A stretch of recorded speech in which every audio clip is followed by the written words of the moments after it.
historically underappreciated because if you were Mexican, if you were Latino back in the day, wasn't but 2.5 neighborhoods in Sacramento County that your ass could get a home loan approved to get a house at, and this was one of them. So much love to Gardenland. Much love to Gardenland. All y'all out there. Now, this is a big one for me because this will be a big one for anybody because this actually at a certain point, Garland at a certain point literally had the largest concentration of Mexican homeowners in Sacramento County. Dead ass. I know a lot of people do not talk about the neighborhood because it's kind of like far out there. I kind of feel the neighborhood's always historically been neglected. Like even when you go back in the day, it's kind of always been a quote unquote agricultural low key farm worker community. Back in the day, it was started by immigrant farm workers, railroad workers as well. My uncle's family, they came there from Texas. Um, Also, while I'm saying that, honorable shout out to the Robles family, to the family of Robles, Josefino Robles. From what I understand, this actually was the first Mexican family to actually live in the neighborhood back in 1925.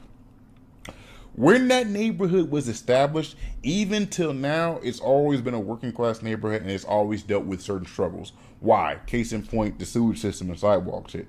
Those of y'all who are from there probably know what I'm talking about, or your family knows what I'm talking about.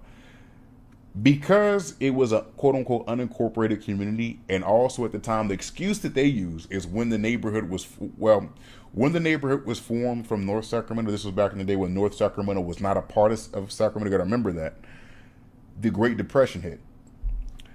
They literally went 50 fucking years without getting sidewalks, without getting lights, without getting drainage system, none of that. So it always was like this essentially kind of farmy kind of agriculture. You kind of just lived off the land. Funny story. So back in the day, like way back in the day, anything west of Northgate Boulevard essentially was farmland, or just like basically just fields. From what I'm understanding, those of y'all who are from that era, correct me if I'm wrong, what is now South Natomas, much less than Natomas, that actually used to be tomato fields. And a lot of the people who worked at Gardenland, some of them worked at factories. One of them, I know my uncle's dad, he worked at McKellen Air Base. A lot of them worked in those tomato fields. Another thing that's really significant about this community is you gotta remember a lot of people there, like I said, a lot of them were homeowners, and a lot of people who lived there didn't have a.